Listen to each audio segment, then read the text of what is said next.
Hello guys, this is your friend Shinobi Addict 2.0 and we are back with a new fanfic. Which is What If Naruto Got Harem with Ino Samui and Yugao Part 1. And if you enjoy this fanfic then please press the like button and subscribe to my channel for more fanfic like this. And now start the fanfic. Our story starts on Misty Bridge where two battles were happening. One battle was between two legendary ninja that could both be considered titans. These legendary ninja are Kakashi Hatake and Zabuza Momochi. The other battle was between three people. Two bloodline users and the heroine of our story. The first bloodline user was a girl that had accompanied Zabuza here and was the last of the once plentiful Yuki clan. This girl is Haku Yuki. The other bloodline user is an arrogant boy with spiky black hair that is shaped like a duck's. He is also the last of the Uchiha clan. He is Sasuke Uchiha and has stated he is an asshole. The last person is a girl who is the last of the legendary Uzumaki clan, at least last known Uzumaki. She's also the last Namikaze and a partial Senju. This girl has blonde hair that hangs over one side of her face. Her one visible eye was blue and shined with a innocence never seen before. Her skin was tan, but not overly so. On the side of her face that was visible, three whisker-like marks could be seen, giving her an animalistic appearance. Her body was actually pretty well developed considering the circumstances. She was dressed in a black jacket that was unzipped and had the hood down. This revealed her white undershirt with the red butterflies moving across it. She had on red pants to go with this shirt, that had black lines going across the knees. She had on thick black boots with white strings hanging from the top. Starting at each wrist is black tape that covers her entire hand. They are tinges with red right now as Naruto keeps having to wipe the blood from her mouth as she's pelted with very sharp and fine needles. Sasuke with his precious 1, Sharingan was trying and failing to keep up with Haku's speed. Haku, hating the fact that she was gonna have to kill her new friend, wished things were different. Drawing her Senbon, she tossed them at both Naruto and Sasuke. Sasuke, pissed that this loser was outclassing him, grabbed Naruto and to her horror and Haku's utter shock used the girl as a human shield. The sharp needles penetrated and punctured several of Naruto's organs and even nicked her heart. This action kicked up something inside of Naruto that had been dormant since 2 days after her birth. A gigantic aura of pure energy coated her body and Sasuke Uchiha was literally burned. He screamed as he collapsed on the ground, his arms, part of his face and both of his precious eyes burning away. Haku had to shield herself to keep herself from being permanently blinded by the intensity of the energy. This energy was so powerful that it literally obliterated the mist, exposing the entire unfinished bridge to all. Kakashi was now visible with his hand through Zabuza's chest. Zabuza with wide eyes was shocked that he had been killed so easily. Sakura wasn't paying attention to the two, she was staring at the ice dome and the giant pillar of glowing light. Tazuna, a little terrified, was wondering if Gato could see the light. Said tiny tyrant could indeed see the light, and for some reason it sent shivers down his spine. Inari and Tsunami, who had gathered the people of their village as Naruto's heroic rescue of them, had lit a fire in their very souls. Kakashi, looking at the pillar of light, was very worried, because if Naruto was damaged in any way he might as well kiss his goodbye, as that girl had powerful ties. Naruto inside of the light found herself in a pure white area with nothing around for miles. She wondering where she was as she had just been in a battle with Haku for the fate of Wave. She blinked when someone appeared in the empty space. This someone was literally radiant like the sun on a sunny day. They were also massive as their height easily eclipsed that of Naruto. This kinda terrified her as she had no clue where she was or who this person was. The figure then became visible and Naruto's face turned red. It was a gorgeous woman with long flowing black hair and radiant skin that was blemish-free and gorgeous. Her eyes were this mesmerizing cobalt blue, and Naruto could just make out the slitted black pupils. Her nose was normal, which lead to her lips that had a thin layer of ruby red lipstick on them. Her black eyebrows were prim and plucked, revealing her nobility. Her frame was perfect, as not even the most gorgeous woman could compare to her. She was dressed in a light pink kimono that hugged her frame in all the right ways.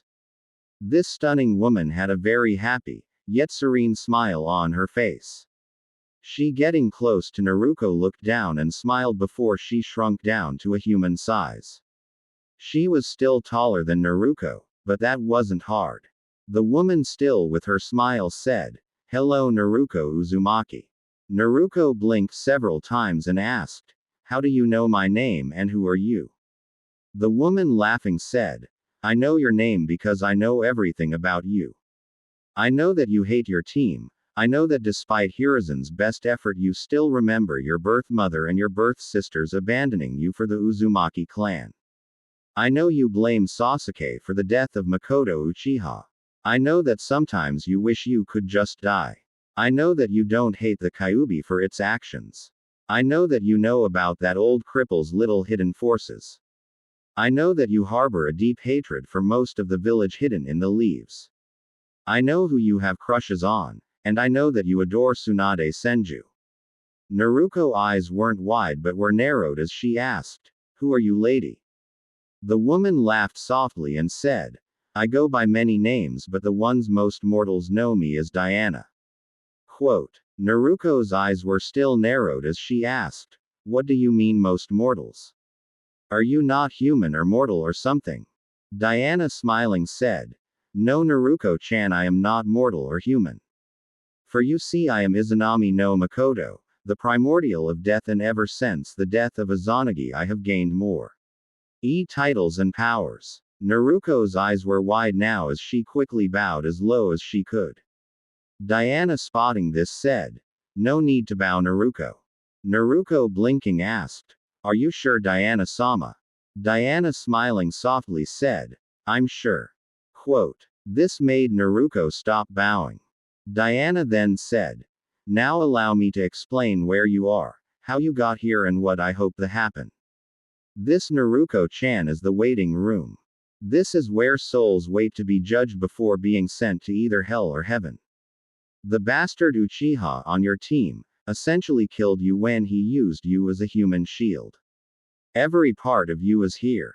You got here due to the small part of me inserted inside of every mortal being. It reacted to your death and sent you here." Quote. She paused to let Naruto absorb what she had just learned. Naruto, with wide eyes, couldn't believe that she was actually dead. She then gulped as Diana could be here to send her to hell for the Kyuubi's sins. Diana, ignoring Naruto's gulp, said, "Now I'm not here to send you to hell or even to judge you. I dictated that to my daughter Amaterasu. Instead, I'm here hoping against hope that one of my greatest dreams will be realized." Quote. Naruto blinked, hearing this, asked, "What dream, Diana-sama?" She, smiling brightly at Naruto, said, "My dreams is for me to have 4 daughters.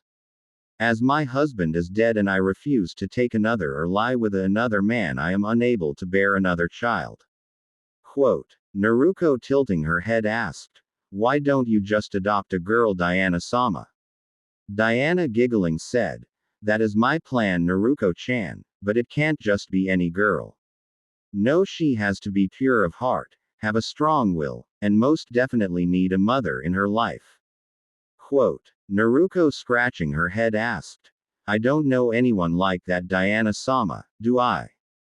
Diana, giggling, said, "You do, Naruto-chan. You know the exact person I'm talking about very well." Naruto, now extremely confused, asked, "Are you talking about Ayame?" Quote. Diana, shaking her head, said, "No, but Ayame Ichiraku does adore this person." Naruto, hearing this, started to think about the people Ayame said she adored. The only people Ayame adored was Tsuki, who was her father, and Naruto. Naruto's eyes widened as she pointed at herself and asked, "Me?" Diana nodded and said, "Yes, you, Naruto-chan. I want you as my 4th and last daughter. I want you as my baby girl. You're the perfect person, as your heart is pure although you have much hate in it. Your will is titanic as almost nothing can change your mind once it's made up. Most of all, you're starving for the affection of a mother. Naruko scratched the back of her head as everything Diana had just said was true. She was about to ask about perks for becoming Diana's child when said woman said, "If you accept, not only will you ascend beyond the limitations of a mortal, but you'd gain 3 loving and overprotective sisters, who'd spoil you rotten. You'd gain the undying love of a mother who would also spoil you rotten. You'd come back to life as a goddess. The Kyuubi wouldn't be killed but sent to Pocket Dimension to be free and be your personal summon. You'll gain 4 unique bloodlines, including 3 that will make you a very powerful kunoichi. You'll get 4 main summoning contracts, with one of those 4 having 7 sub-summons. You'll also be a princess of creation." Quote. Naruko blinked hearing all of this and asked, "These bloodlines, what will they be and what are the 7 sub-summons?" Diana said, "The first will allow you to transform into a long-dead species of creatures known as kaiju. Kaiju were monsters of immense power and some were revered as gods. Your initial kaiju will be Zilla, a defect version of another kaiju known as Godzilla. You'll be able to unlock more as you grow. The second bloodline is called Anthropomorphize. It allows you to transform into enhanced version of animals with human traits. You gain 9 of these animals. They are as followed. Alicorn, which is a unicorn with the wings of a Pegasus and powers of an earth pony. The Great White Shark, because I really liked sharks and is sad that they were nearly wiped out in the Third Shinobi World War. Bull, because your will. Hippo, rhino and elephant, because they too were nearly wiped out in the last war. Anaconda, because they're powerful creatures that have all but vanished from the world. Lioness, because you're fierce like the mighty lion. Finally, the striped hyena, as I think it fits with your style." She paused to let Naruko absorb this info. She picked back up with, "Your third bloodline is the power of destruction. This bloodline allows you to harness the very powers of destruction and use it.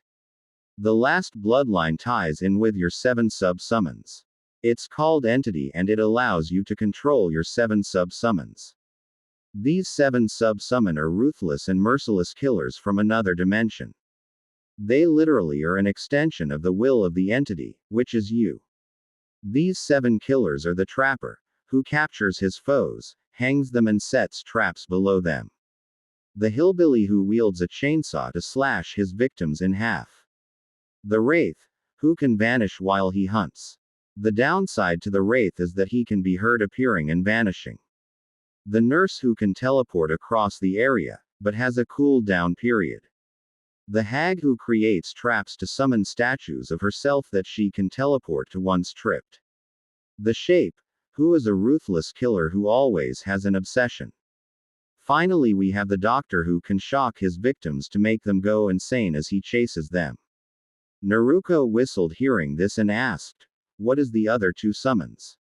Quote. Diana smiling said, "The legendary Leviathan and the Lion Clan." Naruko hearing all of this had to think for a few minutes. She, scratching her face, asked, "What would happen to Sasuke Tem?" Diana said, "If you accept, he'll be put on trial for attempted murder of a princess. He won't get away with it. Even if you don't accept, I'll make sure he is punished for his crimes." Naruko asked, "What about Wave?" Diana sighing said, "If you don't accept, it'll become even worse and Gato will kill Tazuna after making him witness the rape of his daughter and grandson." Quote. Naruko's eyes widened hearing this, as sure Inari was an emo but she didn't want that to happen to him. She, gaining a determined look, said, "I accept, Diana, but don't think for a second that I'll trust you or call you mom until you've proven yourself to me. The same goes for your 3 daughters." Diana smiled brilliantly hearing this and said, "Thank you so much, Naruko-chan. I'll inform my 3 daughters as soon as you leave." She then, pulling Naruko into a hug, said, "I promise we'll be the family you always needed." Quote. She then let Naruko vanish back to the real world. Ending the hug, she transformed back into her giant form and said, Amaya, Tsukiko and Setsuna, I can't wait to inform you of your new sister. She then vanished in flash of light. Back on the bridge, Naruto inside of the light suddenly roared as her very blood started to boil. This roar was the start of a transformation. She shot up height from 4.9 feet tall until she stood at a staggering 9 feet 7 inches tall. Her clothes were destroyed from said sudden growth spurt. Her body then became coated in dense charcoal and blood-red scales. Her chest broadened as her arms grew in length and width. These arms gained scales as her hands widened and gained what looked like webbing between the fingers. Thick black claws grew out where the fingernails were. Her legs went through a similar transformation, except for the claws were thicker here, giving it a more lethal look. A thick tail appeared with the point being rounded, yet sharp. Rows of thick and deadly spikes appeared on the back of Naruto's new form. These spikes glowed with a radioactive power, one that the elemental nations had never seen before. Naruto's human eyes quickly shifted into golden crocodilian-like eyes. She then gained about 195 pounds. Naruto was now fully transformed and ready to attack. The light then died down and she dropped onto the bridge. This kicked up a cloud of smoke that made everyone wonder. When it cleared, everyone blanched, even the just arrived Gato. The transformed Naruto was crouched there looking at Haku like prey. Kakashi, taking an actual step back, asked, "In Kami's name, what is that thing?" Quote. Naruto then roared and Olive Wave was able to hear it. She then vanished and the next thing anyone knew, Haku was literally ripped apart, her guts spilling out along the bridge. Naruto didn't stop there though. No, she rushed directly towards Gato and his thugs. She, reaching the first thug, bit down on his head and with a single movement ripped it from his shoulders. She spitting the now melting head at another thug, who got hit and was knocked unconscious.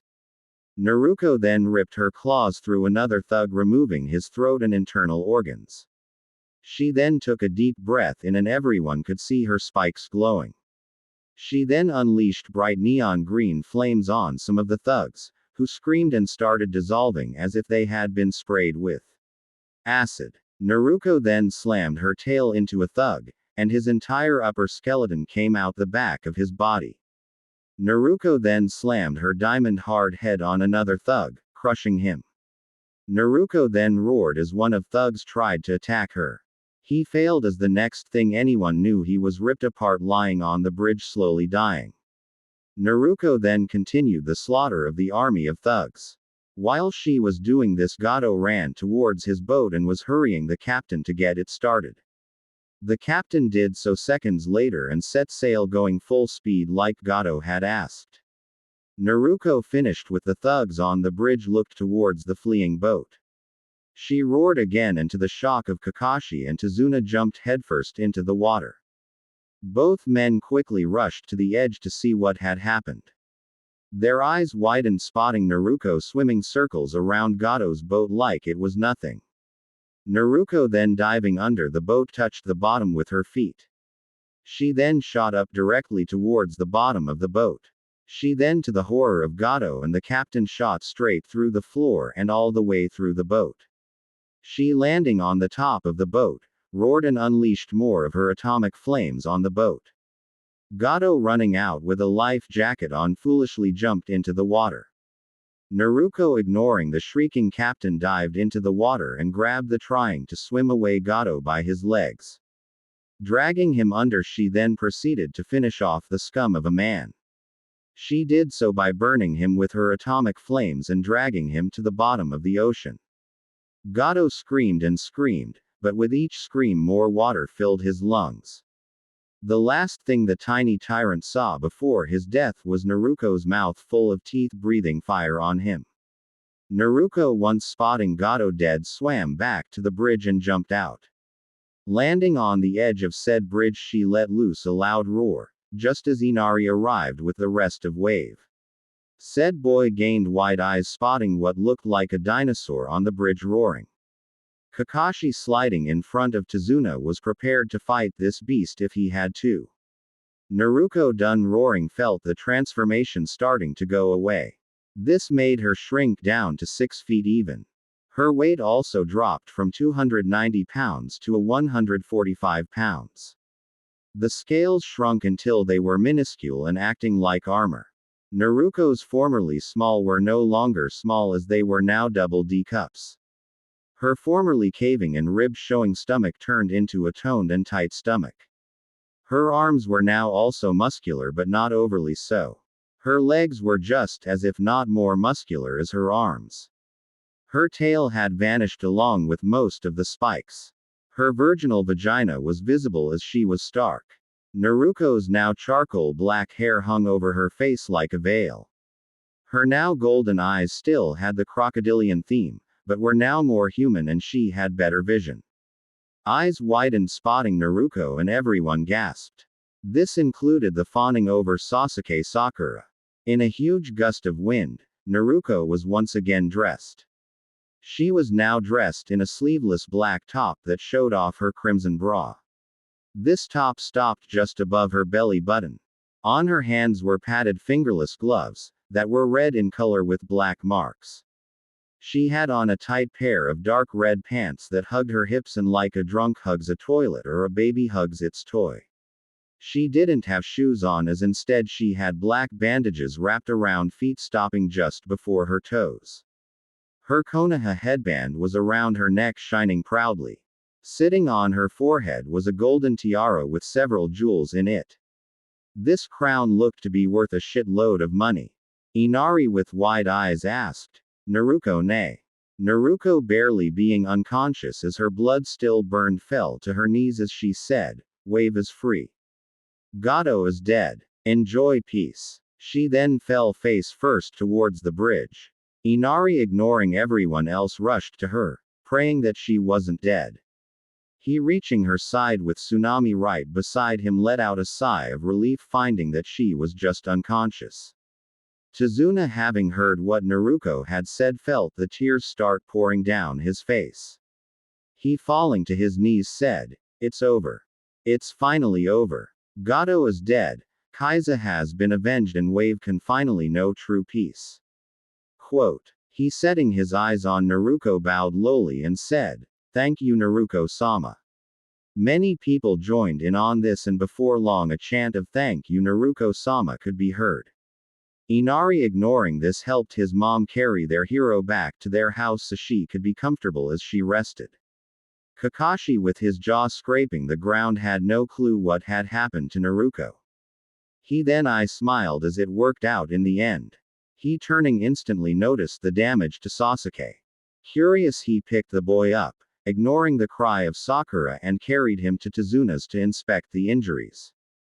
2 days later, and Naruto was letting Tsunami take care of her longer and thicker hair. The woman had also taken care of her nails and teeth. All of this was being done as she was apparently going to worship in Wave now. Someone had already started a statue of her in her normal form. She had seen what they had planned for her initial kaiju form, and honestly she liked the way it looked. She blinked when Tazuna walked in with yet another yellow-fin tuna for her to eat. She, reaching forward, accepted the fish and ate it all in one bite. She, ignoring the crunching of the fish scales, turned to the window and looked out at the bright skies. She blinked when Inari ran into the room holding what looked like an action figure of herself. Smiling, she asked, "What is that, Inari-kun?" Inari, bouncing with glee, said, "It's your action figure, Nei-chan. It's the badass princess version, with the catchphrase 'Heroes never die.'" Naruto giggled hearing this and asked, "What other action figures are there?" Quote. Inari, pulling out the kaiju one, said, "There's the Army Slayer Zilla form, the Nami no Kuni Guardian version, and my favorite version is the limited edition Queen of Mythical Beast version." Naruto, curious about the last two, asked, "Do you have the last two?" Quote. He, nodding, ran into his room and came out with a pretty big version of her kaiju form that actually had the spikes painted to look like she was about to breath out her atomic fire. The other one had her dressed in the coat of a mighty lion, with the mane having the Konoha symbol on it. This one was special as it also had her new tiara on it and a sword attached to its hip. Reaching over, she gently picked up the guardian version and brushed her hand against it. Curious, she asked, "What makes this one so special?" Quote. Inari, walking over, lifted up one of the hands to reveal that it only had 4 fingers and said, "This one is special because someone forgot to give it 5 fingers." He, picking up the Queen of the Mythical Beast version, said, "This one is special because as I speak there are only 6 in existence. I have 1 and you have 2. Naruto, hearing this, blinked several times and asked, "When did I get 2? Inari, smiling, said, "They're with your other stuff. Including your tiara and your new fancy kimono." Quote. This made one of Naruto's prim and proper eyebrows rise as she asked, "What new kimono?" Tsunami, finishing her braiding of Naruto's hair, said, "The kimono one Amaya no Makoto dropped off, saying something like her new little sister is a princess so she should be dressed like one." Quote. Naruto, hearing this, had no clue which one of the trio Amaya was, but she was damned if she was wearing some frilly and most likely stuffy kimono. She then watched as Sakura walked in, wanting to once again talk to her. Naruto rolled her eyes as the pink-haired girl couldn't take the damn hint. Naruto didn't want to talk to her as the pink-haired troll would try to get her to heal what was done to the Uchiha. Naruto was honestly ready for the prick to be punished for his actions. Tazuna then burst into the room with a huge grin on his face. Naruto, curious, asked, "Why are you smiling, old drunk?" He said, "They finished the statue and are setting it up in the middle of the bridge." She blinked hearing this and stood to her feet. Walking forward, she said, "Let's go see it." The family nodded and followed her with a fuming Sakura right behind them. An hour later, and Naruto had a serene smile on her face as she sunk her feet into the sand on the shore of Wave. This was the most absolute peaceful feeling she had ever dealt with. The pink-haired troll known as Sakura Haruno was still bitching about the Uchiha and demanding that the shit be healed. Naruto had to push down the urge to breathe atomic flames on the girl, as at one point they had been friends. That changed when her and Ino started to notice boys in a different way. Now Naruto's only female classmate that was a friend was Ino. Hinata didn't count as the girl was a creep and stalked Naruto. Plus the so-called shy Hyuga girl stared at her too many times with her clan's precious eyes on an healthy blush on her face. So Ino was her only female classmate that was a friend. She wasn't her only female friend, as Naruto had Ayame, Tsunami, and her recent friend Anko Midarashi. Thinking about Anko made the serene smile on Naruto's face broaden as the purple-haired dango-loving woman took no shit and would gut ya with a rusty spoon before letting you to walk all over her. Naruto aspired to be like her and Tsunade as these two women were mighty. She then turned her head and smiled as Inari and a large group of kids came running towards her, all holding their toys. This made her happy as her actions and slaughter of an army of thugs had released the innocents Gato had captured, and now kids were allowed to be kids again. She could also feel the oppressive aura around the island slowly going away. This made her smile widen as her actions, she didn't count the Uchiha or the Haruno, but her actions along with the actions of Kakashi had liberated this tiny island country from the greedy hands of a tiny tyrant. She blinked when some villagers walked up to her with several trays of fresh fish. The leader, a woman in her mid-30s, bowed and said, "We bring you fresh offerings from the sea, O Lady Naruto." Naruto, curious, looked at the fish and could instantly tell that they were common. Smiling softly, she accepted the fish and said, "Thank you for your offerings. I will enjoy these and I grant you the blessing to catch even better fish." They all bowed and thanked her hearing this. The woman with a happy smile on her face said, "We are truly not worthy, Naruto-sama. Your benevolence is legendary." Naruto, smiling at the woman, said, "Hush now, my child. Your village has suffered greatly. You all are more than worthy. Now go relish in the bounty you are sure to pull from the sea and worship me. Quote. The woman bowing left with a large grin and burning love for Naruto. Naruto smiled watching the woman go and watched as Inari got in an argument with some of his new friends about either Naruto's breath attack, or her skin. She giggled when Inari vehemently insisted that her consumption of several pounds of fish was to power up her awesome green fire. She giggled even more when his friend said all of the fish was give her the stamina to deal with all of their worship. She then watched as all of the kids decided they should ask her. Smiling as the crowd of kids surrounded her, she said, "Both of you are right. I consume so much fish and food in general because my body needs the energy to sustain the immense power in my legs and arms for long period of times. I also consume the food so that I can transform the excess energy into my atomic breath." They all had stars for eyes as Inari asked, "It's not fire?" Naruto giggling said, "There are two versions of the attack Inari. One is indeed an atomic fire that burns just as hot as the sun, while the other is simply me breathing out a concentrated stream of radioactive air, again capable of melting the skin off of an elephant." All the kids awed hearing this and Inari said, "That's awesome Ne-chan." She smiling reached for and patted the boy on the head and said, "Yes it is." He beamed as his hero and big sister was showing him some affection. She then, knowing that she was still hungry, said, "Go on little ones, go play. I have some food to collect and consume." Inari, watching as his friends ran off to play knowing that they would wait for him, asked, "Are you about to transform into your kaiju form again Ne-chan?" Quote. She smiling softly at him said, "No my dear Inari. I'm going to give another of my bloodlines a try." He curious asked, "You have more than one bloodline Ne-chan?"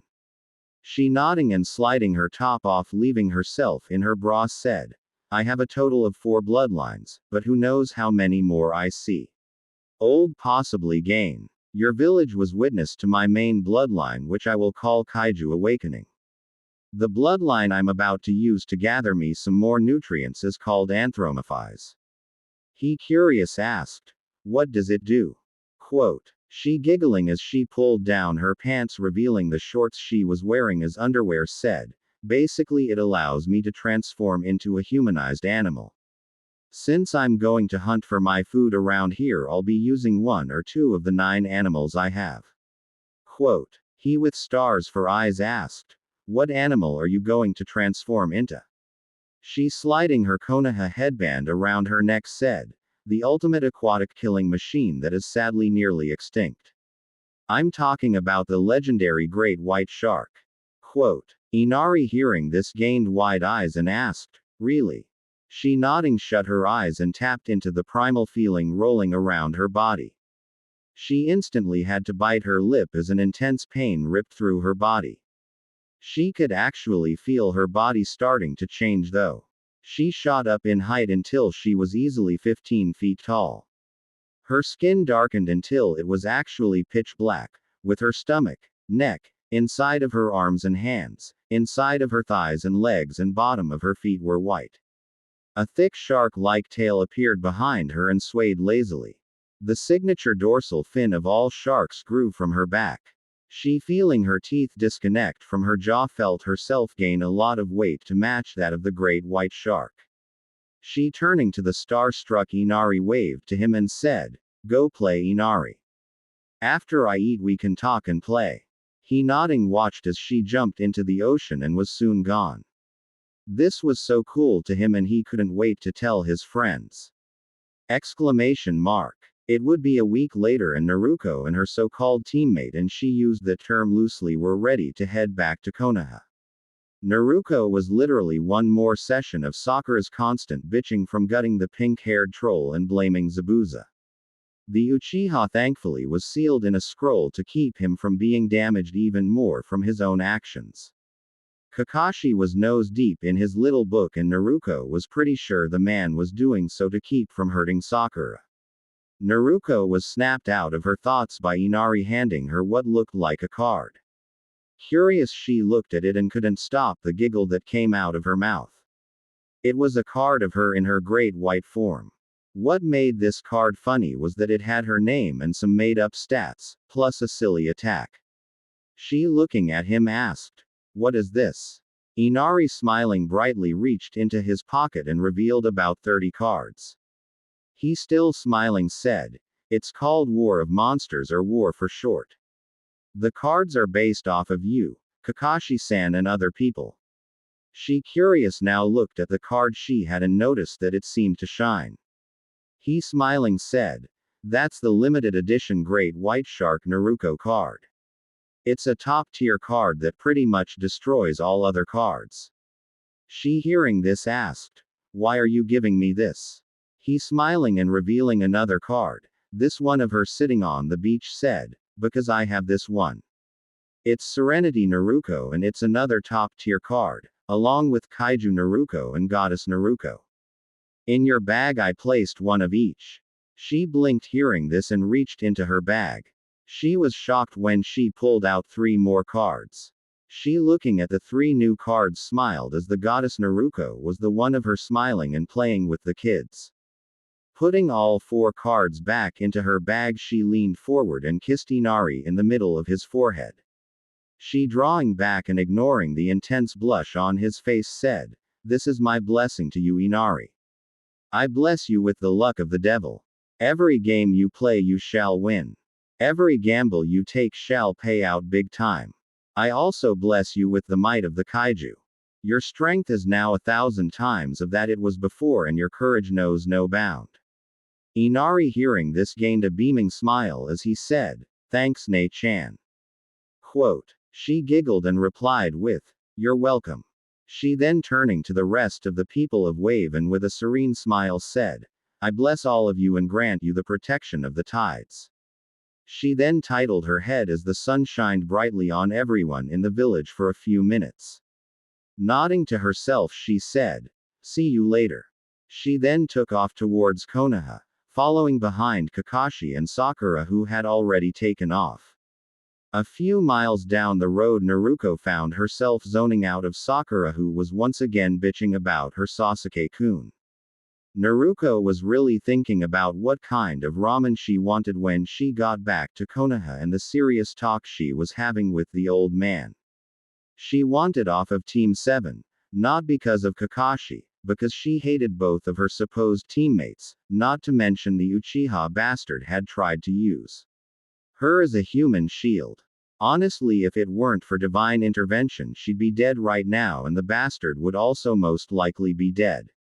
She also started to think about her new family, as she hadn't really heard a word from her new sisters besides Amaya apparently dropping off her new kimono, which she hated to admit she liked. She figured the other 2 were trying to come up with a way to approach her.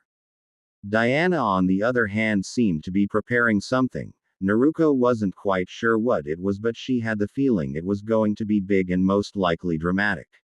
She blinked, finding the group surrounded by Anbu. Turning to the wide-eyed Kakashi, she asked, "What the hell is going on?" A purple-haired Anbu with a cat mask walked up and said, "Naruto no Makoto, we have been dispensed to collect you, Hitaki Kakashi, Haruno Sakura, and the accused Uchiha Sasuke." Quote. Naruto blinked and tilted her head as she asked, "Dispensed by who?" She easily ignored the wide eyes of Kakashi and the outrage on the face of Sakura. The purple-haired Anbu said, "Lady Diana, Lady Amaya, Lady Tsukiko, and Lady Setsuna." Quote. This statement made Naruto blink as she asked, "All 4 of them are in Konoha?" The purple-haired Anbu nodded and said, "Yes, and Lady Diana informed the Hokage and the village of your new status along with what happened in Wave. They are currently awaiting Uchiha Sasuke so he can be put on trial for attempted murder of the Princess of Destruction and Sister of Creation." Naruto, tilting her head, asked, "Princess of Destruction? When did I become the Princess of Destruction?" Quote. The purple-haired Anbu said, "If you will allow us to escort you to Konoha, I'm sure Lady Diana will gladly explain." Naruto, sighing, said, "Very well, but the old man had better be there." The purple-haired Anbu nodded, and instantly Team 7 were surrounded by the 4 Anbu, with the purple hair. Anbu sticking closely to Naruto. Naruto, knowing just who the purple-haired Anbu is, gained an blush as she was being escorted by one of her crushes. This led her to start thinking along the lines of wondering if her crush liked her and other things. This basically made her snap away from the real world. She would come back a few minutes later and find herself in seat beside Diana above the council. Shaking her head, she blinked as Sasuke had apparently been unsealed and was now being grilled by a female who looked awfully like Diana, but with stormy gray eyes. She then heard the woman ask, "So you admit to trying to use one Naruto no Makoto, formerly Naruto Uzumaki, as a human shield, and that you have not an ounce of remorse for doing so?" She rolled her eyes when Sasuke, in a show of his pure stupidity, said, "The Dobi should be happy. She provided me the perfect cover. As an elite, it is my right to use her and the other weak whore as I see fit." Diana, hearing this, turned to the civilian council, who looked like someone had just Sparta kicked their puppy off a cliff into the abyss. She then said, "There is your confession. The arrogant trash just admitted his wrongs, thus it is now time for his punishment." Eyes widened, and Sakura was about to screech when Naruto, sensing what was coming, said, "Sakura Haruno, if you open your mouth to say a word, I swear on all things ramen and all things good, I will gut you like the worthless piece of trash you are. Now sit down, shut your mouth, and pretend for a second that the large forehead of yours does indeed hold an equally large brain." Jaws dropped, eyes widened, and Kakashi dropped his book. Diana, smiling softly at Naruto, said, "I take it the pink-haired one has been grating on your nerves since wave." Naruto, nodding, said, "She hasn't stopped bitching since Kakashi sealed the bastard up. Honestly, I have an headache from all of it." Diana, hearing this, said, "All right, Masumi, we'll get finished with the things here and then I'll have your new bodyguard escort you to your new home." Naruto, hearing this, blinked several times and asked, "Why exactly do I need a bodyguard, and what new home?" Quote. Diana, smiling and turning to Sasuke, said, "Uchiha Sasuke, you will be given 4 punishments. The first of your punishments will come from my eldest daughter Amaya no Makoto." Naruto watched as the female with the blazing aura and simmering hatred in her eyes stood up and said, "Your punishment fro. Me is that you Uchiha Sasuke will never activate your Sharingan, and even if you have children they'll never activate it."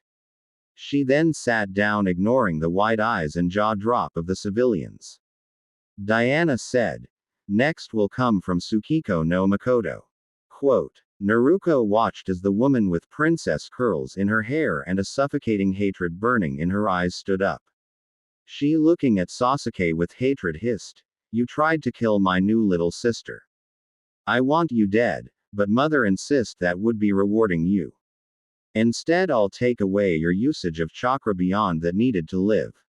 She then sat down, ignoring the wide eyes and how Naruto was looking at her. Diana, shaking her head at how protective Tsukiko was already, said, "Next will be Setsuna no Makoto." Quote. The woman from before, the one that had been grilling the Uchiha, stood up and said, "I absolutely hate you. You're an arrogant piece of shit, who is not only a coward but a weak little spoiled brat.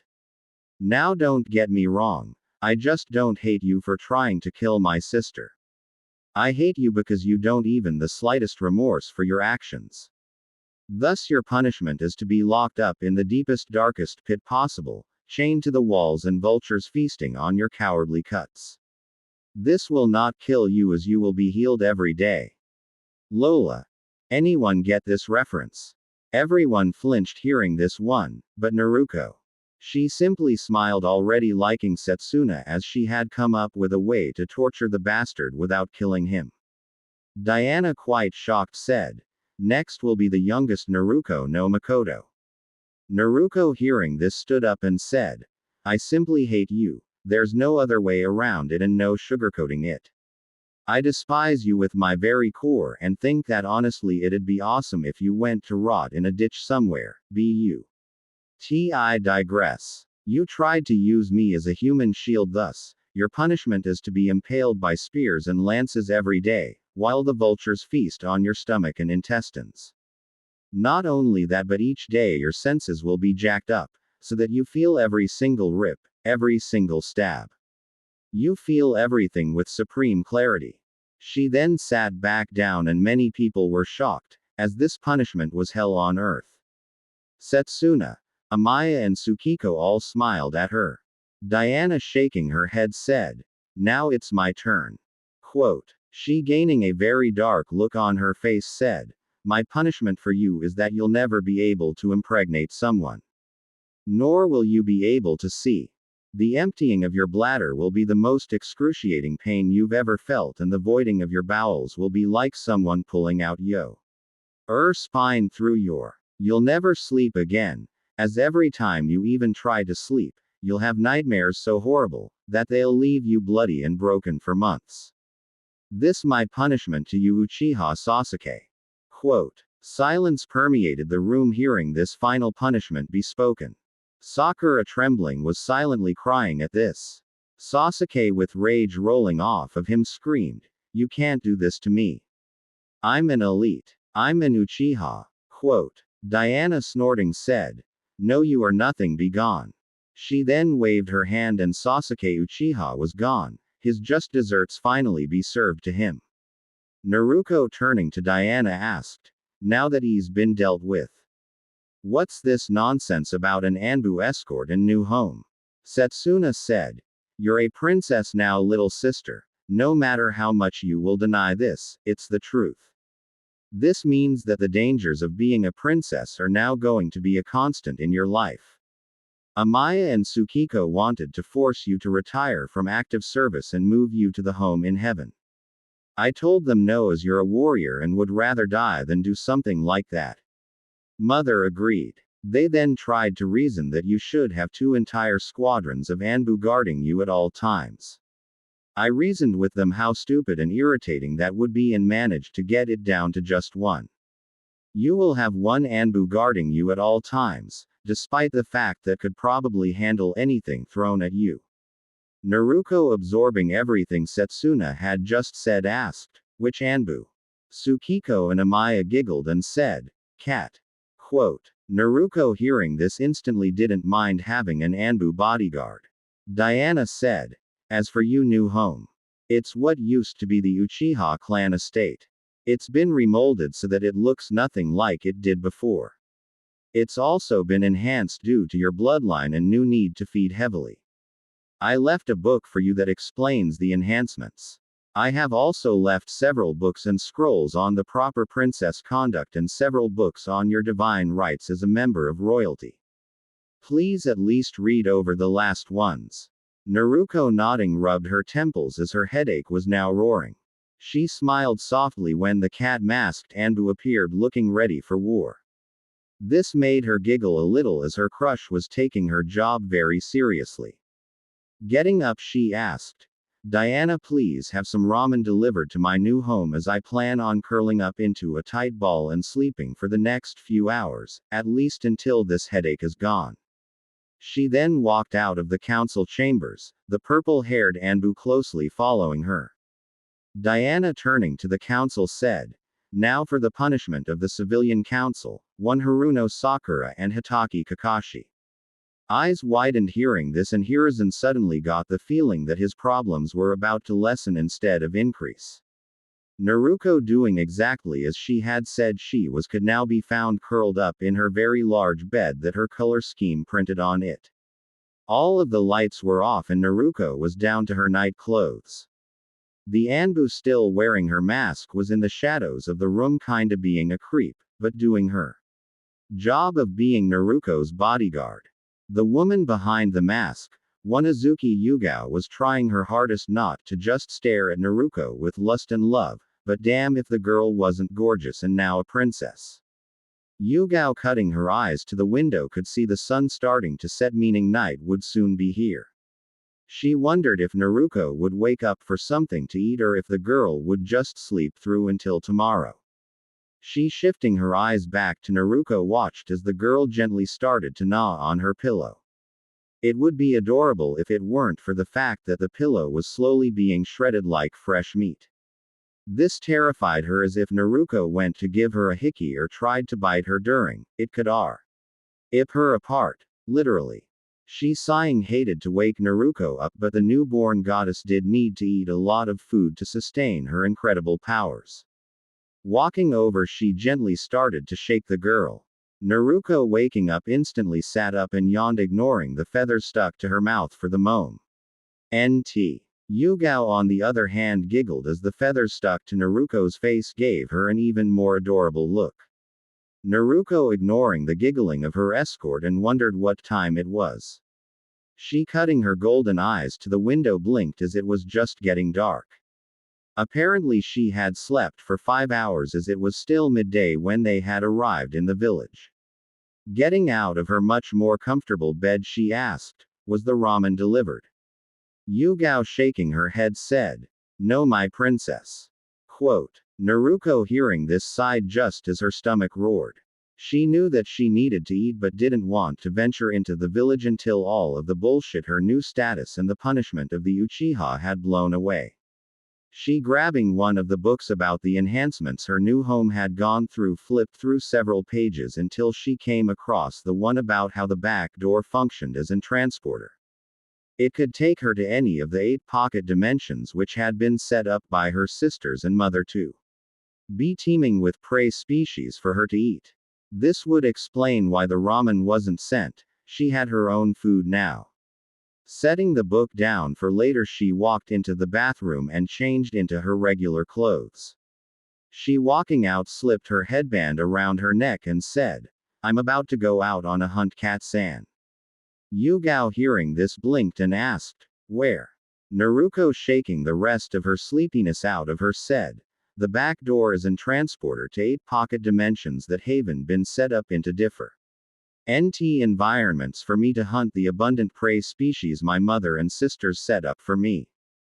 Yugao, understanding now, said, "I am ready to follow you, Lady Naruto." Naruto, rolling her eyes, said, "You can just call me Naruto, ya know." Quote. Yugao giggled and said, "I can't, as it is my job to protect you." Naruto rolled her eyes even more and headed towards the back door, already having a clue on what she wanted to eat and where to hunt. She, pressing her hand gently on the door, blinked when suddenly she was in a pure white room, standing across from Amaya. Said goddess blinked, spotting her little sister, as she expected her to still be asleep, as she and the others were still locked in a heated debate with the civilian council and Haruno Sakura. The pink-haired girl insisted that she was only trying to help Naruto, but Setsuna wasn't having any of that horseshit. The civilians were more normal, as they were begging, pleading, and even trying to bribe their way out of the justified punishment. Naruto, confused, asked, "Amaya-san?" Amaya, shaking her head, waved her hand, and the room transformed into Naruto's bedroom in the home up in heaven.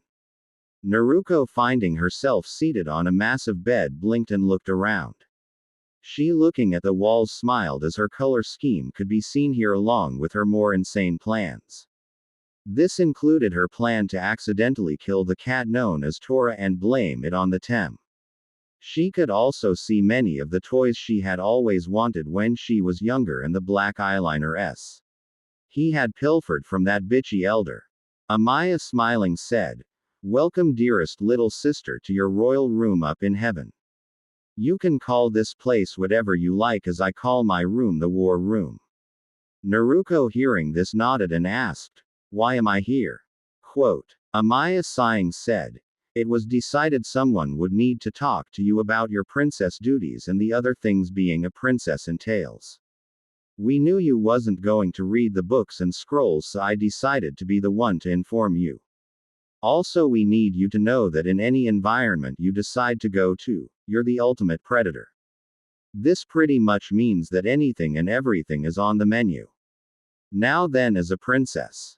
She then went on a long-winded speech that Naruto forced herself to listen to. Amaya, finishing, said, "Most of that stuff was trivial, but there are some important things in there. Like, for instance, as a princess you're allowed to have as many concubines as you like.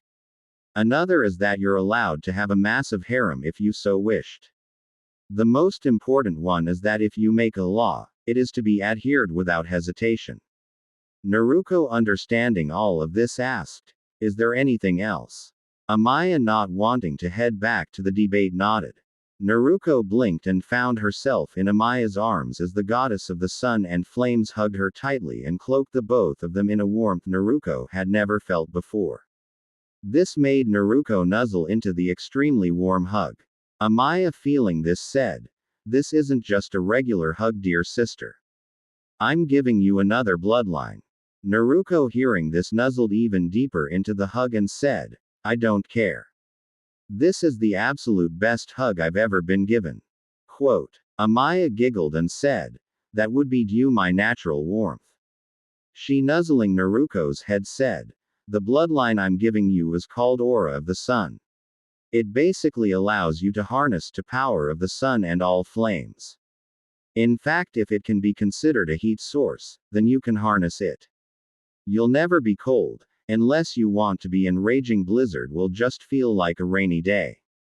Naruto, nodding to the words she was hearing, asked, "Why wasn't the ramen delivered?" Quote. Amaya said, "Because we're still in a debate with the wretched civilians and your former teammate." Naruto, hearing this, blinked and asked, "Former?" Amaya, smiling, said, "Mother, after hearing how the girl defended her heinous actions, struck down the notion of Team 7 and removed you from it post haste. She didn't remove you from the ninja program in general. In fact, we were working on getting you Anko Midarashi as your sensei and you her apprentice." Naruto, hearing this, giggled as she and Anko already created all kinds of hell now. If she became the apprentice of Anko, then the world had better watch out. Amaya, giggling, also said, "Your Gigi actually pleaded with us to not do that, as he couldn't handle the amount of paperwork that would cause." Naruto giggled even more as the old man did have a burning hatred for the stacks of paper known as paperwork. Amaya said, "So instead we got you Tsunade Senju, who is on her way back to the village as we speak, will be your sensei. This means you'll have to learn some medical ninjutsu."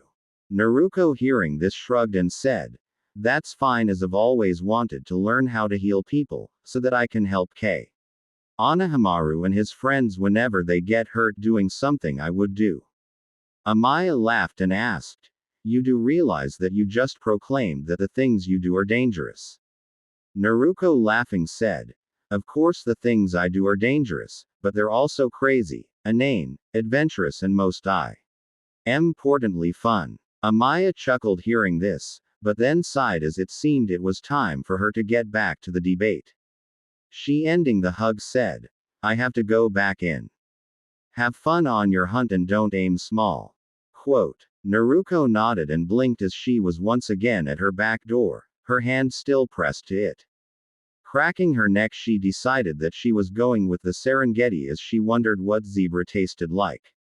2 hours later, and Naruto could be seen in her lioness form slowly creeping up on an entire herd of zebra. She liked this form as it tapped into her primal needs and her hunger was roaring. All of her senses were heightened and her muscles felt more powerful than before. She, licking her lips, could already taste the zebra. Her nose then twitched, catching the scent of Yugao up in one of the trees a good distance away. She could also smell the male lions roaming the area like they owned the place.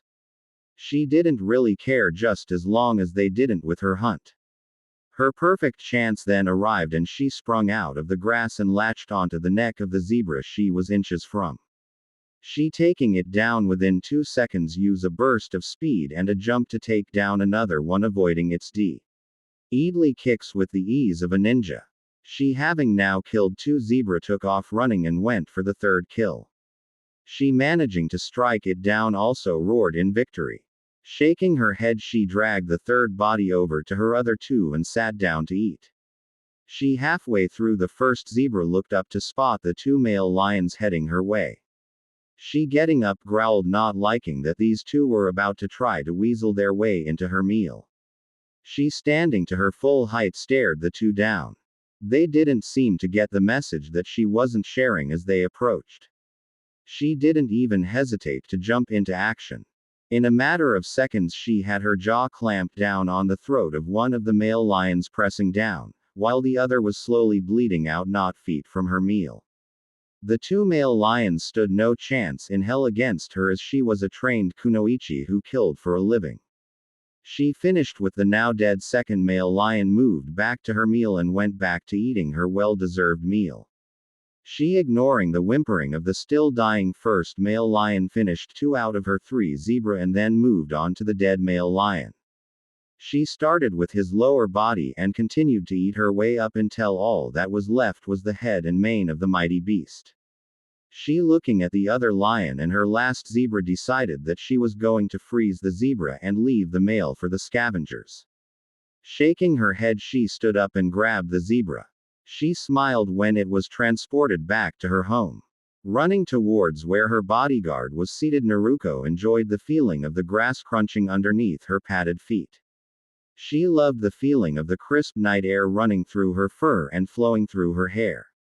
She, reaching the tree Yugao was perched in, shifted back into her human form and giggled as Yugao was being played with by a family of monkeys.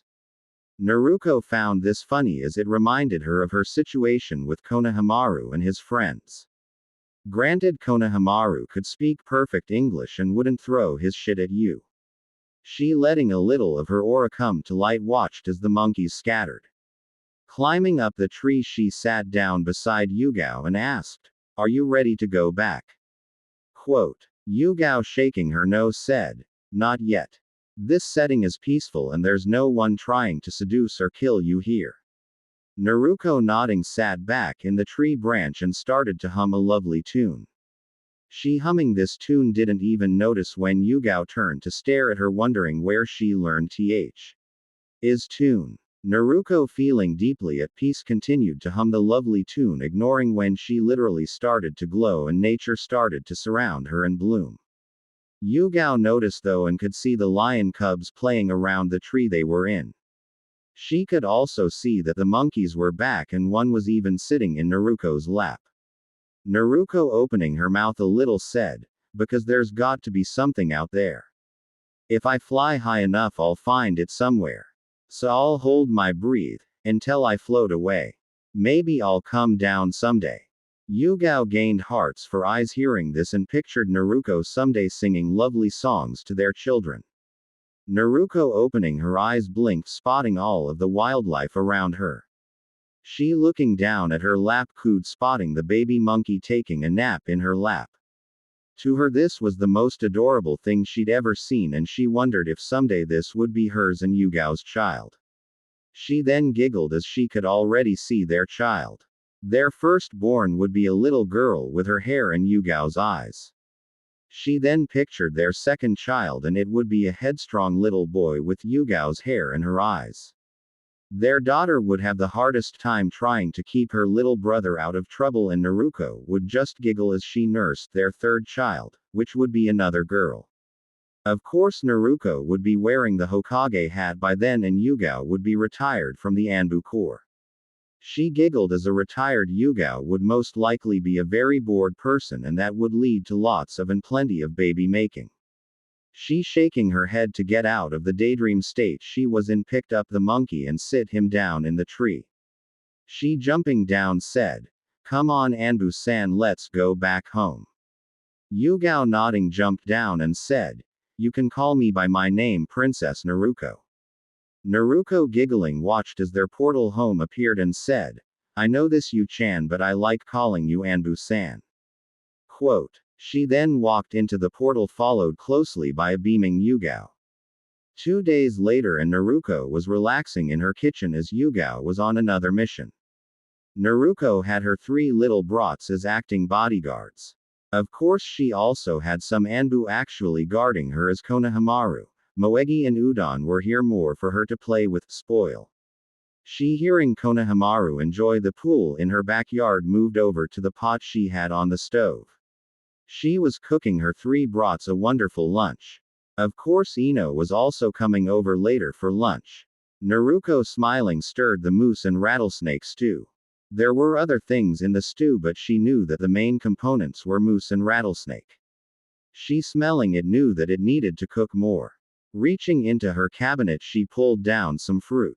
This fruit was fresh as she and Ino had picked it just yesterday when Team 10 had been requested by her to guard her. She chopping the apples and the pears down added them into the stew along with some red peppers and onions. She stirring the pot smiled as it smelled wonderful. Turning she moved over to the salad she was preparing to go with this stew and pondered on when she should start going out on missions Aga. In. She turned hearing footsteps approaching. A brilliant smile blossomed on her face spotting Ino walk in. She and Ino had actually taken their friendship a step further while picking fruit and were now a couple. Ino was her bae and she was Ino's boo. Ino a little pissed off that her former friend Sakura had tried to weasel her way into her quality time with Naruto, sat down on the bar stool Naruto had set up at the island in her kitchen. Ino sighed peacefully as the smell of whatever Naruto was cooking hit her nose. Naruto being able to tell that Ino was upset opened her mouth and sang, "I found a love, for me. Darling just dive right in. Follow my lead. I found a girl, beautiful and sweet. I never knew that you were the someone waiting for me. We were just kids when we fell in love. Not knowing what it was. I will not give you up this time. Darling just kiss me slow. You heart is all I own. In your eyes you're holding mine." Ino swooned and picked up with, "Baby I'm dancing in the dark with you between my arms. Barefoot on the grass, listening to our favorite song. When you said you looked a mess, I whispered underneath my breath, but you heard it. Darling you look perfect tonight." Naruto grabbing Ino's hand and slowly swaying continued with, "I found a woman. Stronger than anyone I know. She shares my dreams. I hope that someday I'll share her home. I found a lover, to carry more than just my secrets. To carry love, to carry children of our own." Ino with a serene smile on her face said, "We are still kids, but we're so in love. Fighting against all odds. I know we'll be alright this time. Darling just hold my hand, be my girl, I'll be your man. I see my future in your eyes. Baby I." Naruto now feeling the three brats now inside knew that the audience had widened as she said, "Dancing in the dark, with you between my arms. Barefoot on the grass, listening to our favorite song. When I saw you in that dress, looking so beautiful. I don't deserve this. Darling you look perfect tonight." Ino with hearts for eyes and now swooning placed her head on Naruto's neck as the two of them danced to the incredible song the entire estate was hearing. Naruto spinning Ino picked up with, "Baby I'm dancing in the dark. With you between my arms. Barefoot on the grass. We're listening to our favorite song. I have faith in what I see. Now I know I have met an angel in person. She looks perfect. I don't deserve this. You look tonight." The song now finished and Ino was in paradise. She looking Naruto in the eyes leaned forward and two had their first kiss. Moegi cheered as this was amazing. Konohamaru wiping the tears from his eyes tried to put on a brave front, like he wasn't crying at the super romantic scene he had just witnessed. Udon on the other hand had no problem crying as to him the scene he had just witnessed was confirmation that his Oni-chan was a hopeless romantic. Naruto ending the kiss because Ino was starting to lose her air giggled and asked, "Did you enjoy the performance Gigi?" The old Hokage walking into the home along with the returned Yugao chuckled and said, "Indeed I did Naruto. I'm so happy that Konoha's Princess of Destruction is such a hopeless romantic." Naruto sticking her tongue out at him said, "You're just mad that no one in their right mind would sew something like this for you." Quote. He rolling his eyes sat down at one of the stools and asked, "What's cooking?" Naruto setting her eyes on Yugao who was extremely jealous of Ino said, "Lunch. Don't worry Yu-chan, once we start dating you'll get a super romantic scene like this." Quote. Yugao hearing this went from being jealous to being excited. Naruto laughed sensing this. She turned to her stew and smiled and said, "It's ready. Time for lunch." The three kids hearing this were instantly seated and had bowls in front of them, adoring Naruko's cooking. Ino back seated was in the same state as the kids as Naruko had gotten her eating right with the food she cooked. Yugao also seated had removed her mask and was ready for the pure deliciousness that was Naruko's cooking. Sarutobi seated also planned on eating a hearty lunch before getting back to the evil known as paperwork and waiting for Tsunade to arrive. Naruko giggling served everyone a healthy portion of her stew along with the salad she had prepared. Sitting down herself she smiled and said, "Enjoy." This was the cue for everyone to dig into the meals. Seconds later both Ino and Yugao moaned from how scrumptious the food was. The three kids followed the two women seconds later and Konohamaru started to float. The next day and Naruko was happy as she was once again an active ninja of the village as her new sensei had finally arrived in the village. Tsunade had instantly wanted to know everything she could about Naruko, and said princess had been happy to help. Now Naruko was learning the healing arts of shinobi and so far could heal a fish. It wasn't a lot of progress, but considering that she had started in just a day it was something. Right now Naruko was preparing for a mission as Tsunade realizing that Naruko was way too talented for the chores known as D rank missions had gotten her a C rank mission. It is bandit camp mission. Naruko was to wipe it completely out and Naruko felt that this gave her the perfect chance to use her power of destruction and entity bloodline. Depending on how many bandits there were she might use her entity bloodline. She turned to Konohamaru and said, "Alright Kono, keep an eye on the house, eat the meals I've prepared for you and make sure Ino eats her lunch." Quote. Konohamaru nodding said, "You got it boss." She giggled and walked out of her home. She blinked spotting her loyal Anbu guard, girlfriend standing by the door. Yugao with a small smile on her face handed Naruko the folder holding the info with her mission. She leaning forward captured Yugao in a tender kiss, loving the fact that she was 6 feet tall and had the height advantage over both of her girlfriends. In fact she had the height advantage over most people, including her sensei.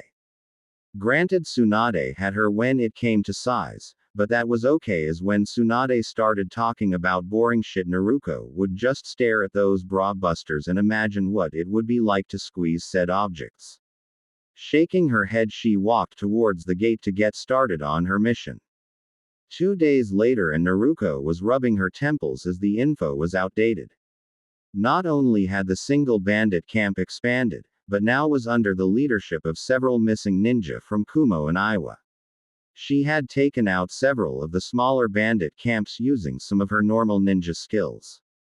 She was literally a mile away from the next camp and she had an headache. She being able to smell the missing ninja from here placed her hand on the ground and used a pulse of chakra to get a layout of the camp. Her eyes widened spotting the many bandits. This camp was packed and she didn't like it. Standing up she figured it was time for some destruction. She closing her eyes searched through the maze that was her mind and found the pure destruction that was her bloodline. Smiling she moaned a little as the power of destruction was like ramen, Ino's extremely kissable lips and Yugao's spicy tuna roll. It was damn addictive and she felt like she was getting high off of it. Shaking her head she started to walk forward ignoring when small black balls of pure destruction started to appear around her. She walking into the bandit camp watched as the many thugs and bandits turned to her. One of the more idiotic thugs licked his lips and said, "Oh look boys, something to play with." Naruko ignoring this obvious statement lifted up her hand and said, "I'll give you this one chance to give up." Quote. Another bandit laughing said, "Yeah right." She sighed and focused the power of destruction around her creating a pitch black aura around herself. She staring the wide-eyed bandits in the eyes said, "Get ready to die fools." Quote. She lifting her hand up created several balls of black energy. She lowering her hand said, "Destruction style. Beyond the grave jutsu." The 12 balls of destruction quickly became 10,000. These balls of pure destruction shifted until they were shaped like bullets. The thugs and bandits only had time to shit their pants before the bullets came raining down like raindrops. Naruto, not even flinching, walked on as people and places started to be obliterated, leaving nothing but gaping holes. Naruto shut her eyes and moaned as she could feel each bullet land and could feel it devour all that it touched. It was euphoric, and Naruto could already tell it was gonna be like her precious ramen. Shaking her head, she placed her hand on the ground and groaned as apparently there was one last camp to slaughter, and this looked to be the largest. Standing back up, she shook her head as after this camp she would be finished and could get back to her wonderful home and her lovely girlfriends. This brought a serene smile to her face, as her lovely girlfriends were most likely busy doing their own missions or training thereof. Hopefully a little of both, as Ino did need to get stronger and the only way to do so was to train. Yugao also wanted to get stronger, and Naruto figured she could do so by training extra hard, plus plenty of missions. Shaking her, Naruto jumped into the air and vanished, leaving the smoking remains of what was once a bandit camp behind. 2 hours later, and Naruto was staring at the last bandit camp, and she wasn't impressed. This camp was the largest camp she had ever seen, with over 500 bandits and thugs roaming around. Of course, the missing ninja were the leaders of the camp. She, not feeling like dealing with this many idiots, created several clones and had them spread out. Her plan was to surround the camp and activate her entity bloodline. She, feeling that her clones had the place surrounded, pulled out a kunai and cut the palm of her hand. Knowing that her clones were doing the same, she let the blood drop onto the ground below. All of her clones did the same. She, feeling that the perimeter was now sealed by her blood, activated her bloodline. She felt darkness overtake her senses, but she quickly called out, summoning jutsu, the shape. Quote. Suddenly the bandit camp transformed into a large area with many housed and several hooks. Naruto could see a playground in the distance, alone with what looked some hedges. She then blinked as something informed her that this place was called Haddonfield. She then witnessed her killer appear. She shivered as he was a creep in the worst way. Shaking her head, she started to whisper things to the creep, ordering him to murder and sacrifice the idiots that belonged in the camp. He did nothing but started to move forward. He quickly came across a group of 4 idiots and sliced them one by one until they were all badly bleeding as they fled for their lives. She giggled as the looks on their faces was priceless. She then witnessed her summon literally shrug off several high-powered jutsu. She found this interesting, as if someone had thrown that many powerful attacks at her, she'd be in trouble right now. She felt her jaw drop when her summon actually grabbed one of the missing ninja and put him directly on a hook. She moaned as her being the entity meant that the fools were being fed directly to her. It was near orgasmic, feeling the souls draining into her. This effect was increased when her summon hooked more of the fools. Since they had no clue on what to do or how to help their friends, they were screwed, and she was stuck in a near orgasmic state for quite some time. She growled when one of the higher-powered missing ninja managed to unhook himself. She, turning to the shape, whispered into his ear to murder this one as he dared to unhook himself. She laughed as the missing ninja begged and pleaded for his life as all of his minions and friends were slowly being fed to her. The shape picked this one up and stabbed him, ending his wretched life. She then shut her eyes as the rest died on the hooks. She did have an orgasm from this, as the influx of people and souls being fed to her was supreme. When she opened her eyes, the shape was gone and her bloodline was off. She looking down at her body sighed as she needed to get home and change panties, as the ones she was wearing were soaked. Turning around, she blinked as she swore she could feel someone behind her. Slowly turning, she activated her kaiju eyes. She found herself eye-to-eye hole with 2 groups of hunter ninja. One was from Kumo with their cloud-like insignia sitting proudly on the headband. The other group was from Iwa, as the rock symbol could be seen. Naruto, wondering if she should be worried about these guys, was about to turn and unleash an atomic breath on them when she remembered about her situation. Sighing, she turned back in the direction of Konoha and said, "For I am the entity. Devourer of souls and summoner of the wretched, the damned, the doomed, the forsaken. Mine name is Princess Naruko Strange, otherwise known as Naruko no Makoto, or the Princess of Destruction. It would do ye mortals well to remember this." Quote. She then, creating a single ball of destruction, coated it in her atomic flames, tossed it over her shoulder, not intending to hit any of the hunter ninja. She, hearing an massive explosion, vanished as nuclear green flames consumed what was once a thriving bandit camp. 3 days later, and Naruko, taking a break from being a badass princess, was sitting on her purple float in her bikini with black shades on her face. Said float was smack dab in the middle of her pool. Floating not far from her was her new pet. Apparently her actions had once again put the fear of Kami into Kumo and Iwa. This got the old man to sign all of the papers she needed to get herself and pet. Of course, she teaching said old man and her sensei to defeating the evil known as paperwork most likely had something to do with it. Her new pet was a present from Setsuna, and it was a baby hydra.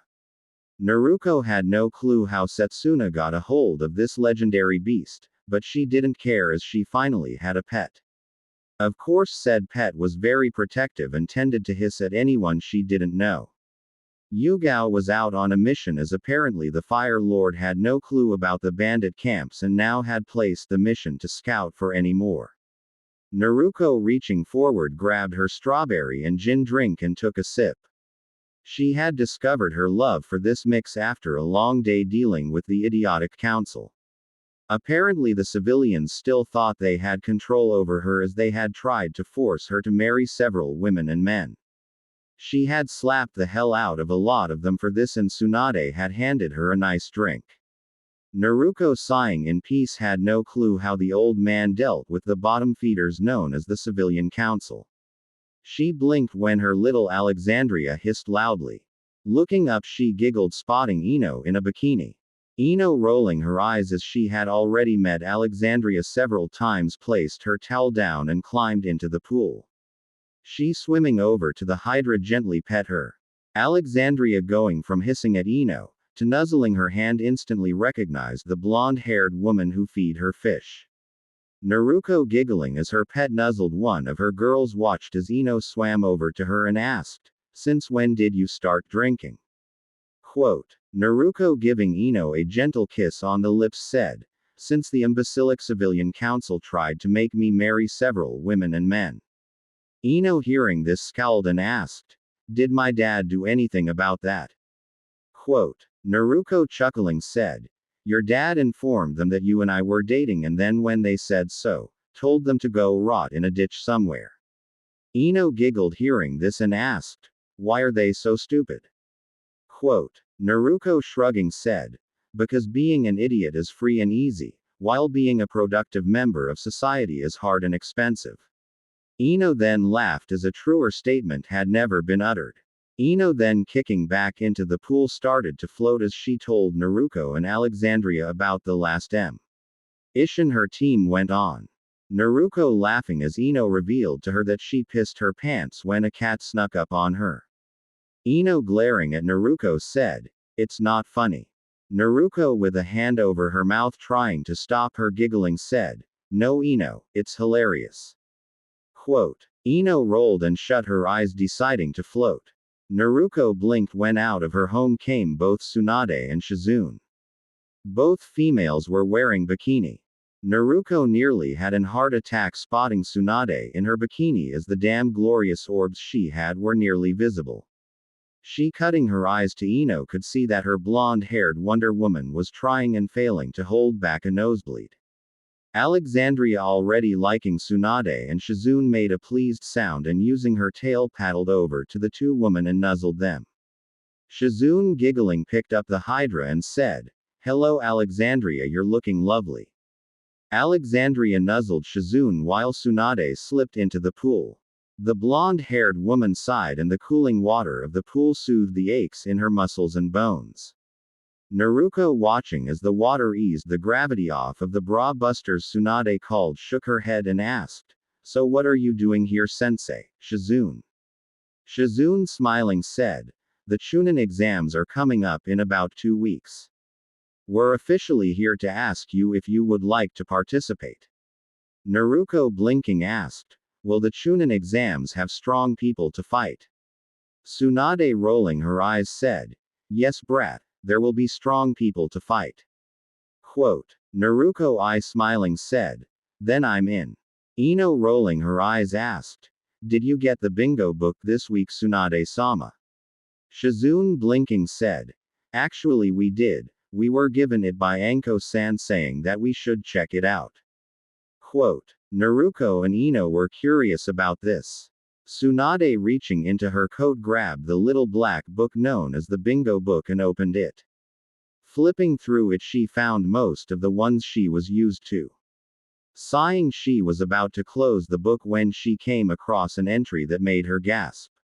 She looking up at Naruko asked, how in the 9 hells did you become the first genin to be entered in the bingo book? Quote. Naruko blinking asked, sensei say what now? Tsunade handing her the bingo book revealed an image of her from her mission with green flames burning in front of her. Her eyes widened and she asked, what in the name of the Kyuubi's furry? Quote. Ino leaning over her shoulder gasped and asked, why in the hell are you named the Princess of Destruction? Naruko turning to Ino said, because of my bloodline, the power of destruction. She then turning back to the page read what they listed about her. She snorted as they had wrote down what she had said, word for word. It's like they didn't have an original bone in their body.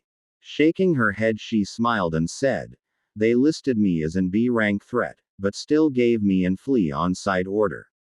Quote. Ino asked, you have a summon? Naruko turning to Ino said, actually I have several. The one they're talking about is called the Shape and he's part of one of my bloodlines.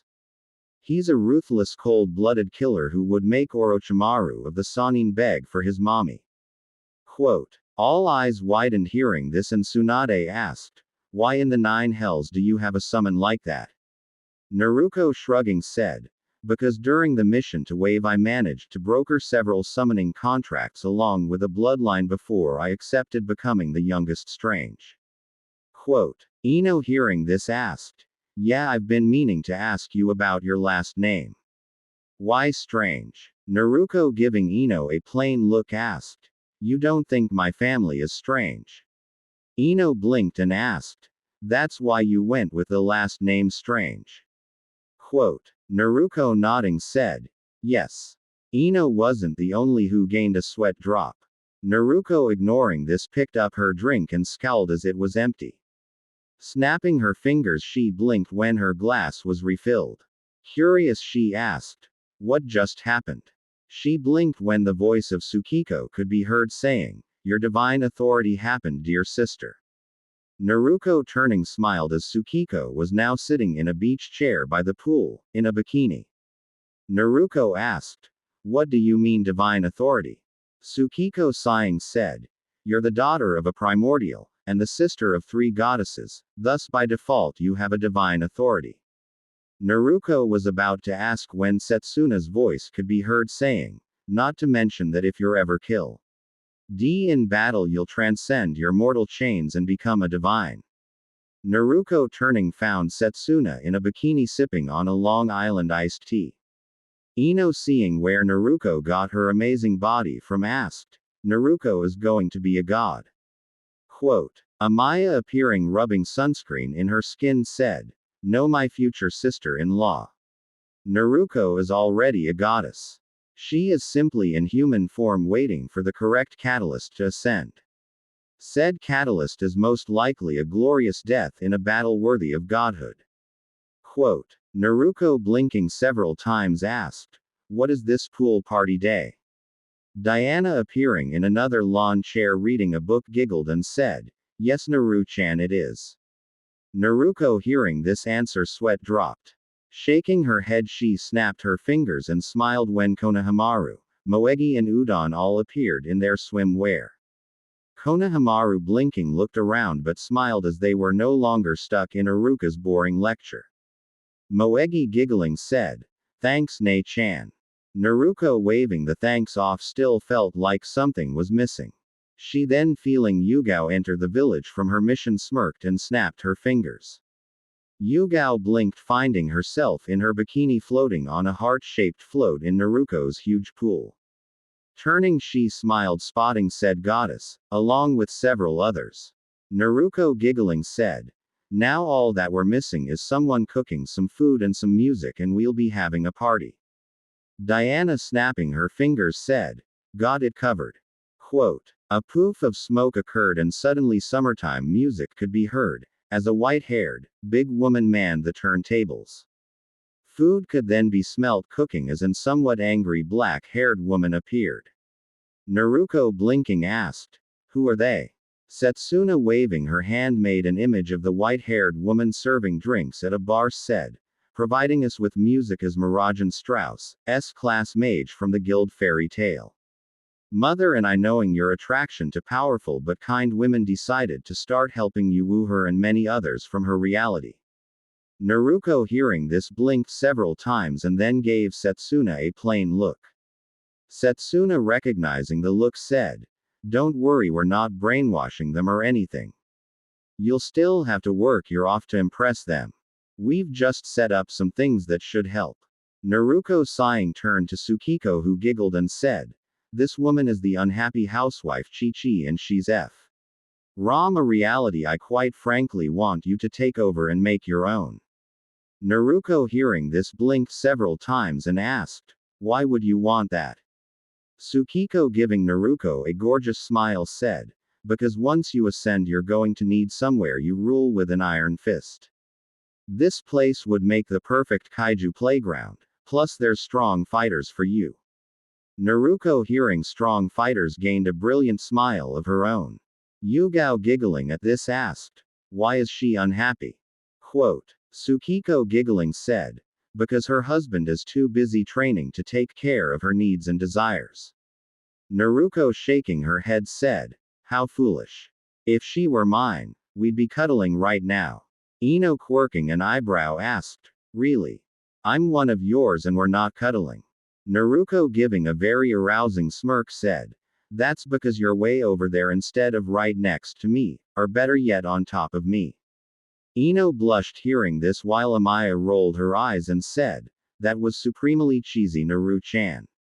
Quote. Setsuna a little jealous of Ino and Yugao said, hush Amaya, you're just jealous because no one wants to do that with you. Amaya scowled hearing this but stayed silent. Konohamaru noticing something asked, boss why are all of the members of your family like super gorgeous and built? Quote. Diana turning a page in her book said, I can answer this.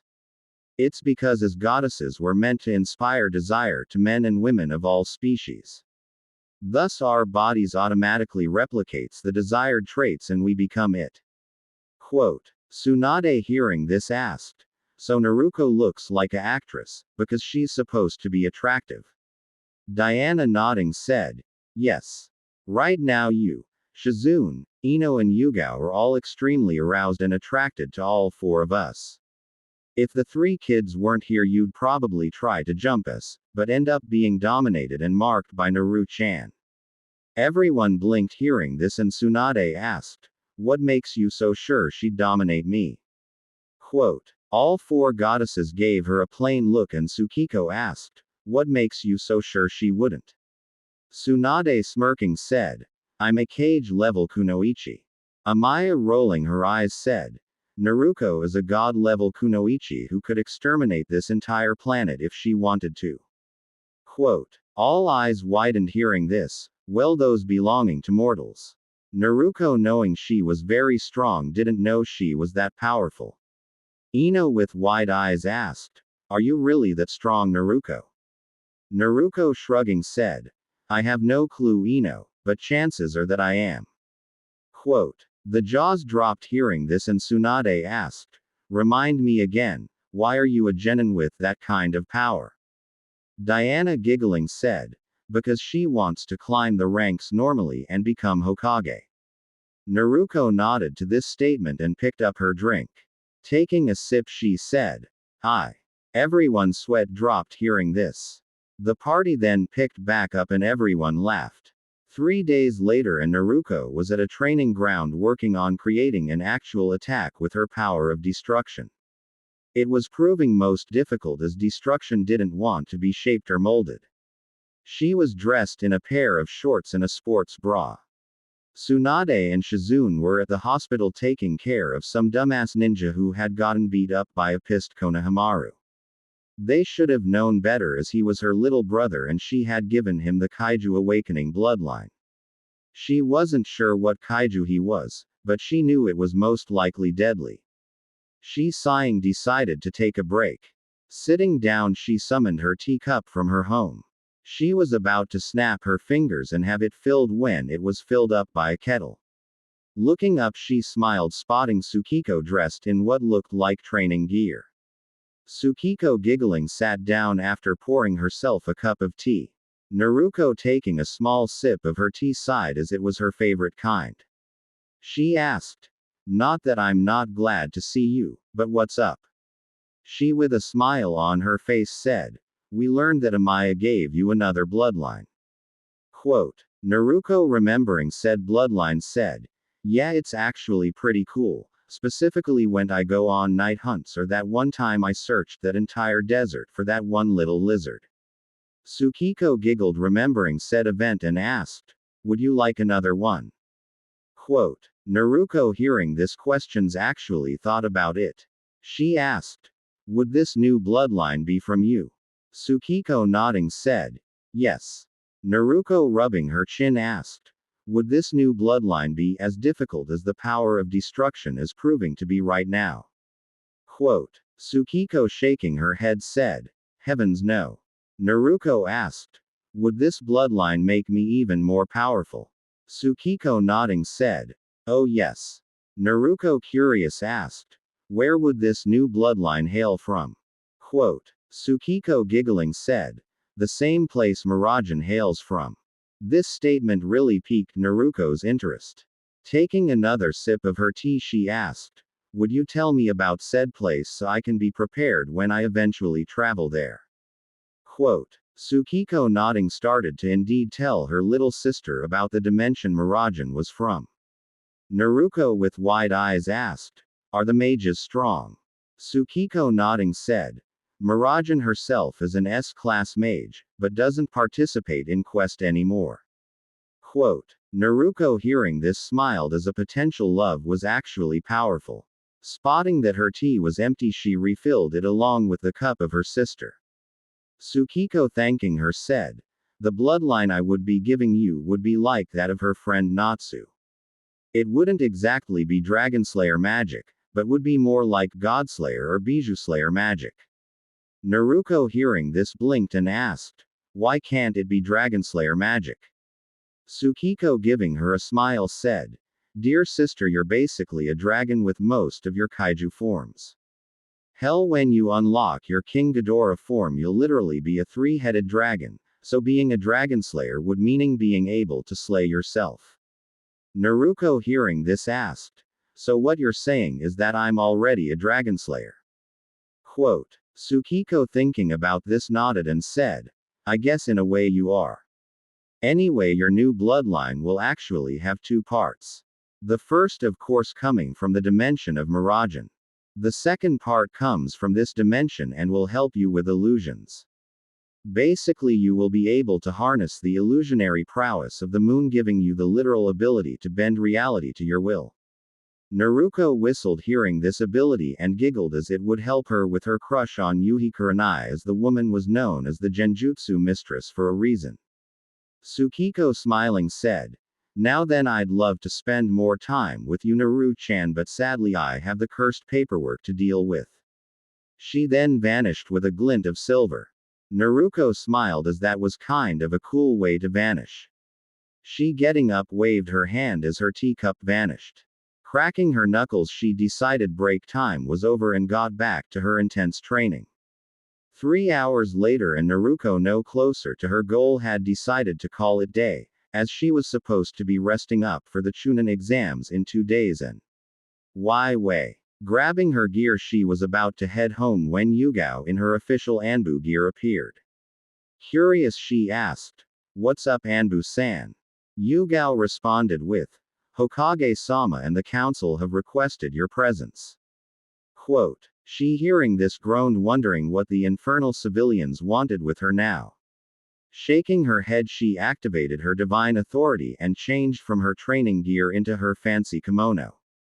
Now dressed, she said, all right, let's go, but so help me God, if the civilians try anything, I'll flay them alive. The Anbu nodded and vanished, taking Naruto along with them. Appearing in the council chambers, Naruto blinked, spotting a very busty blonde-haired Kumo Kunoichi. Curious, she blinked when Hiruzen said, she's here now, kindly explain your purpose here, Samui-san. Quote. Samui, nodding, reached into her pocket and pulled out a scroll. She, setting her deep gray eyes on Naruto, said, Naruto, strange for taking out 4 of our missing ninja, the Raikage has granted you diplomatic immunity. Quote. Everyone blinked hearing this, and Naruto asked, really, that's all I get for taking out 4 Kumo missing ninja? Samui, shaking her head, said, you misunderstand me, my lady. As a princess, you already have diplomatic immunity. He's just confirming it so that no Kumo ninja will mistake you for an enemy and attack. Naruto rolled her eyes and asked, is that the only reason I'm here? Because if it is, your Raikage and I will have to have a long talk. Quote. Hiruzen, hearing this and knowing that Naruto meant she'd be hurting the Raikage, asked, there's more, right, Samui-san? Samui, a little pale as she'd seen the damage Naruto's attacks done, nodded and said, yes. The other reason I am here is to inform Konoha that my Raikage, realizing the mistakes of his father, wants to create a stable alliance with Konoha. She heard everyone in the room snort, including Naruto, who asked, does your Kage think us fools? The last time Kumo wanted a stable alliance with us, Hiyashi-san lost a brother, Hinata lost an uncle, and that pompous known as Neji lost a father.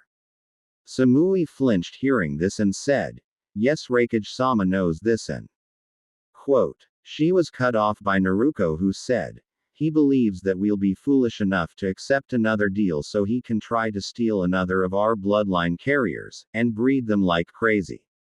Samui, shaking her head, quickly said, no, my lady. Quote. Naruto, crossing her arms under her, asked, then what? Samui said, we have no intention of trying to steal a bloodline carrier from Konoha. Raikage-sama and the Council of Kumo, knowing that the last attempt at establishing a stable alliance was a disaster, have come up with the perfect way. Quote. Naruto and the others, now curious, asked, what is this so-called perfect way?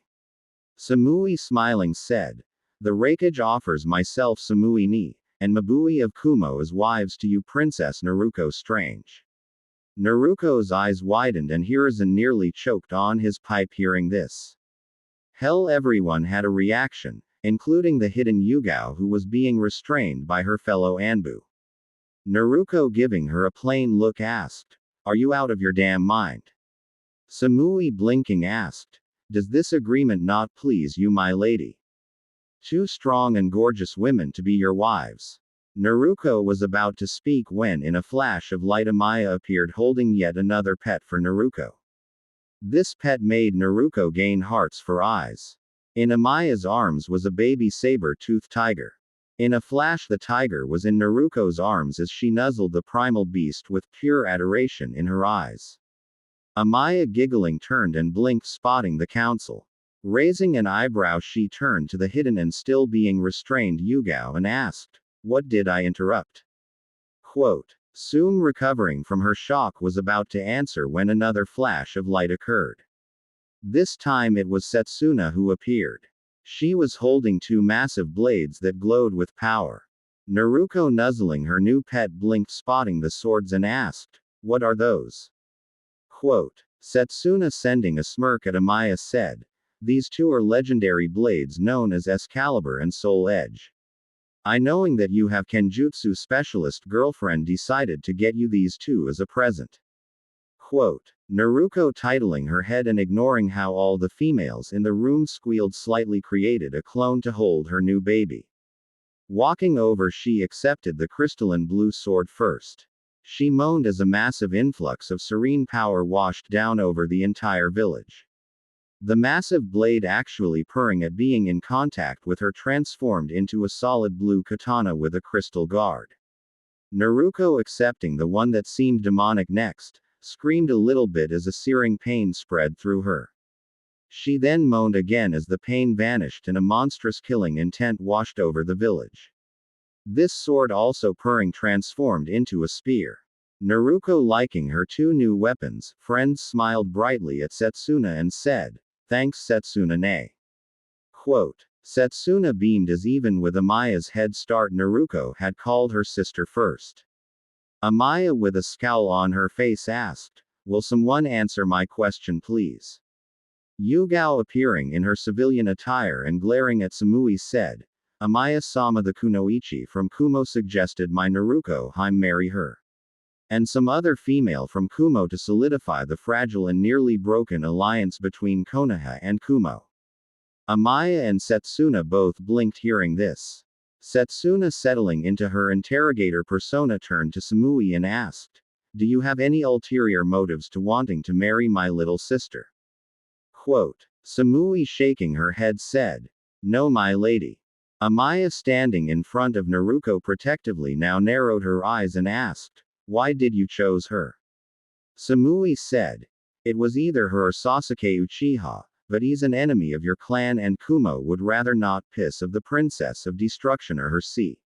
Lan." Setsuna, snorting, said, "Even if you had chosen that sniveling piece of shit, he's a prisoner of our clan and locked in an eternal cycle of punishment for using my little sister as a human shield." Samui, hearing this, nodded. Amaya asked, "How obedient of a wife would you be and if Naruto makes an enemy of a clan?" Samui said, "I'd do everything she asks within reason. As for the second question, if there